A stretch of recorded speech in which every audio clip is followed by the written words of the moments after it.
Je n'ai jamais revu le vieux, jamais eu de ses nouvelles. Peut-être aura-t-il retrouvé tout seul sa Janine, ou l'aura-t-il remplacée par quelque Sylvette ou Josiane.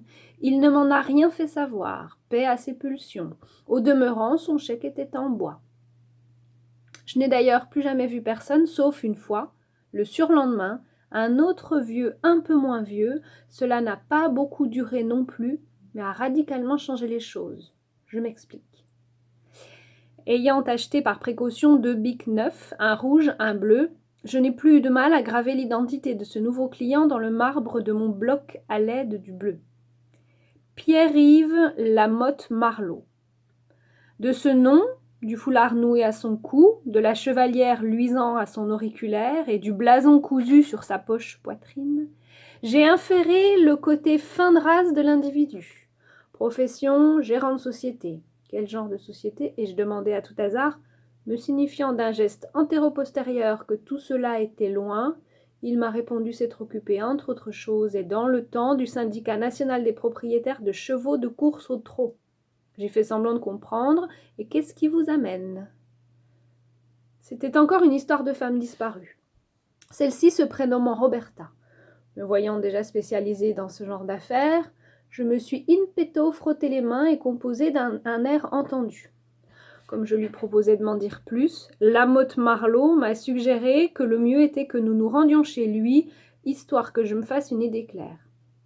C'était une occasion de prendre l'air, j'ai accepté. Nous sommes sortis dans la rue Erlanger, nous avons remonté. Au passage, il m'a montré que c'était là, au coin de la rue d'Auteuil, que siège le syndicat national des propriétaires de chevaux de course au trot.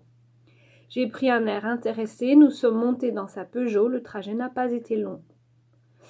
On n'imagine pas comme il peut y avoir des résidences à ce point chic dans le coin. Chez Lamotte Marleau, c'était tout ce qu'il y a de bien. Copieuse villa de plain-pied, aérée par des portes-fenêtres qui donnaient sur le parc. Je ne dis pas le jardin, je dis le parc. Légèrement pentu, ce parc, où se croisaient des chemins parmi les massifs, les bosquets, les charmilles, pas mal de choses comme ça. Au fond à gauche, rien que l'édicule contenant sans doute du matériel horticole m'aurait amplement tenu lieu de résidence principale, et depuis la terrasse on disposait d'une majestueuse vue sur la Seine, au-delà de quoi j'y neuillis. Lamotte Marleau s'y est attardée en surveillant mes regards. Je l'ai senti ravie de me voir bluffée par son patrimoine. Comme cela m'agaçait, j'ai proposé qu'on rentre.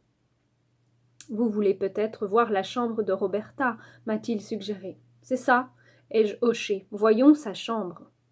Bon, c'était une chambre de dame. Je ne vois pas trop comment la décrire autrement. Rien à signaler qu'un grand lit, une penderie bourrée de robes, un canapé à chevet de hauteur inégale, ainsi qu'un secrétaire dont j'ai ouvert les tiroirs.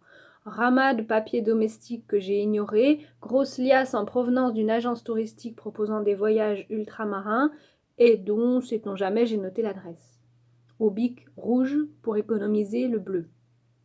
Et parce que cette variation de la notation des indices pourrait donner à Lamotte Marleau, qui me talonnait, une idée avantageuse de mon professionnalisme.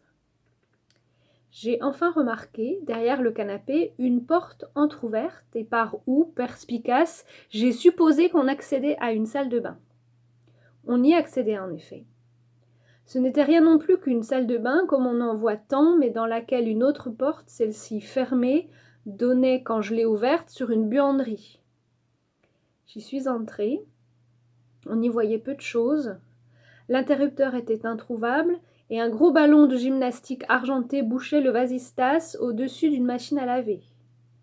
J'ai quand même distingué devant cet appareil ménager une forme dont je me suis approchée, extrayant de ma poche une lampe torche effilée, j'avais prévu mon coup, c'est le métier qui rentrait, avant de reculer aussitôt. Et ça, ai-je demandé sans me retourner, qu'est-ce que c'est?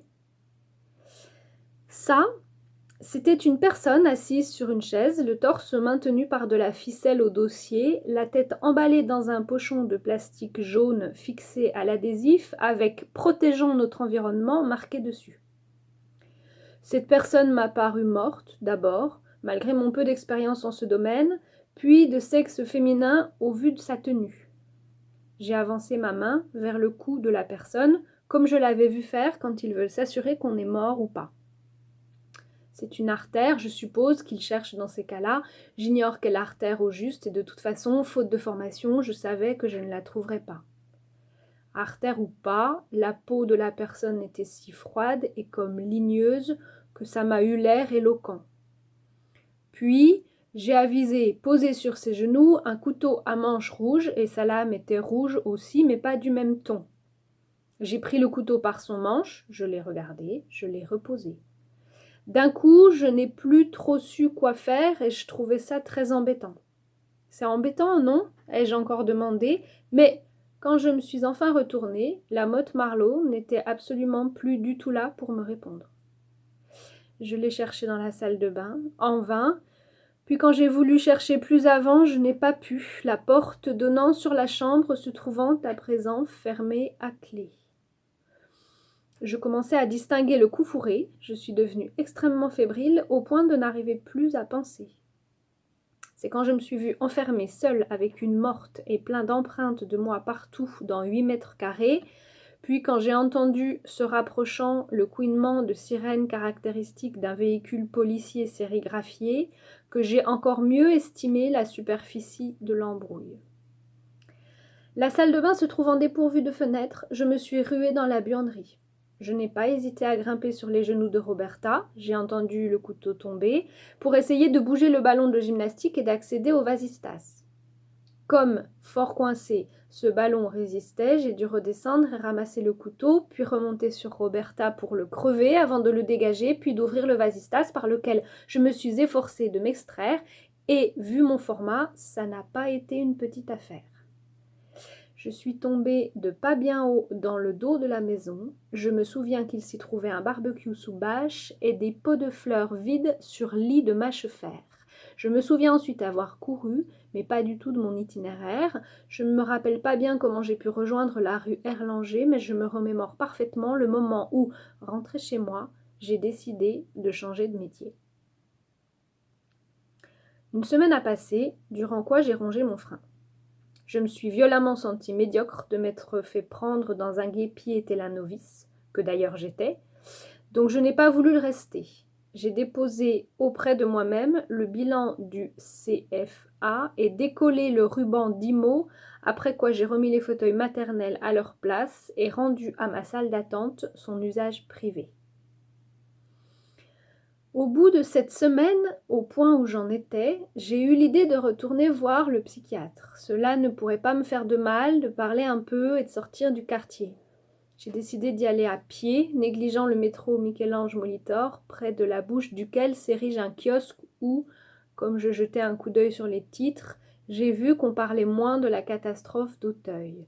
L'enlèvement de la femme politique Tourneur lui avait volé une bonne partie de sa place en une. J'ai rejoint, puis longé la Seine pendant 6 kilomètres, dans le sens inverse de son cours, sans me presser. Il ne faisait pas chaud, mais j'ai pris mon temps pour regarder les péniches à quai, dont les ponts s'ornaient de plantes vertes, de meubles, de jardins, de vélos cadenassés, les pousseurs de barges chargées de sable, de charbon, de gravier, les bateaux de plaisance et les vedettes privées, les automoteurs à touristes et les chalands battant pavillon belge, les pneumatiques de surveillance de la brigade fluviale sur les boudins desquels, masqués et palmés de noir, patientaient les plongeurs assis face à face, immobiles et voûtés comme des modèles réduits, et je suis arrivée rue du Louvre. En me dirigeant vers l'institut médical, j'ai évité de lever les yeux vers le trottoir d'en face pour ne pas croiser le regard moqueur et peut-être apitoyé de Duluc détective. À l'accueil, on m'a confirmé que mon médecin était de permanence, on m'a fait attendre un moment, puis quand je suis entrée dans son bureau du premier étage, il était en train de parler au téléphone, mais il m'a fait signe de m'asseoir. « Vous lui direz que c'est urgent, accentuait-il, de la part du docteur Bardot, puis il a raccroché, m'a regardé d'un œil inhabituel en réglant son nœud de cravate, comme toujours assorti à sa pochette et ses chaussettes sur fond de sergé britannique. « Eh bien, monsieur Fulmar, m'a-t-il fait sur un ton plus enjoué que d'habitude. Alors comment allons-nous » Je lui ai sorti toute mon histoire, mon essai de me réinsérer, la fondation, puis l'insuccès du cabinet Fulmar Assistance, sans dire le moindre mot, bien entendu, sur l'épisode La Motte Marlowe. Ça m'a paru l'intéresser, même quand je lui ai dit que je laissais tomber. Je ne m'attendais pas à cette réaction, donc j'ai développé. C'est normal, cet échec, vu que je débute, ai-je misérablement admis. Mais enfin, j'ai quand même appris des choses, ai-je aussi prétendu. Ça devait pouvoir m'aider dans ma recherche d'emploi. Je n'en croyais pas un mot. Il s'est redressé derrière son bureau. Il me lorgnait encore de cet air inusuel. Moi-même, en cet instant, je regardais mes pieds. « J'ai peut-être une idée, » a dit Bardot. Je me suis tournée vers lui.